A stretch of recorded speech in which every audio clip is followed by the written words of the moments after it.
গ্রীষ্মকালীন ফসলের আবাদ উৎপাদন বৃদ্ধির লক্ষ্যে কৃষকদের মাঝে বিনামূল্যে বীজ ও সার বিতরণ এই অনুষ্ঠানে আপনাদের মাঝে উপস্থিত আছেন নাঙ্গলকোট উপজেলার সম্মানিত সভাপতি এবং উপজেলা নির্বাহী অফিসার জনাব রেজা বিধি মহোদয় এবং আমার উপসহকারী কৃষি কর্মকর্তা বিন্দু, আমার কৃষি সম্প্রসারণ অফিসার সহ এই নাঙ্গলকোট উপজেলার বিভিন্ন ইউনিয়ন থেকে আগত কৃষক ভাইয়েরা সকলের প্রতি রইল আন্তরিক শুভেচ্ছা। সালাম, আসসালামু আলাইকুম। আপনারা হয়তো জানেন যে গ্রীষ্মকালীন তিল ফসল এইটা আমাদের এই নাঙ্গলকোট উপজেলার জন্য টোটাল 50 জন কৃষকের জন্য বরাদ্দ আছে এবং এক্ষেত্রে প্রত্যেকজন কৃষক 10 কেজি ডিএপি সার, 5 কেজি এমওপি সার এবং 1 কেজি করে তিল পাবে।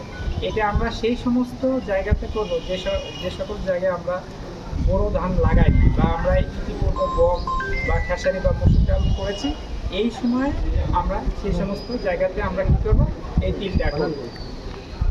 এই তিলটা আপনাদের দেওয়া হয়েছে শুধুমাত্র তিলের আবাদ বৃদ্ধির জন্য এবং এই যে আমার নাঙ্গলকোট উপজেলায় শুধুমাত্র 50 জন সুবিধাভোগী কৃষক রয়েছেন, এরাই পাচ্ছেন। এবং শুধুমাত্র এটাই না, আপনারা নিজ উদ্যোগেও এই তিলের আবাদ বৃদ্ধির লক্ষ্যে বাজার থেকে বা বিভিন্ন রিসার্চ ইনস্টিটিউট হচ্ছে, সেখানে আপনারা বীজ নিয়ে নিজেরা বলতে পারেন।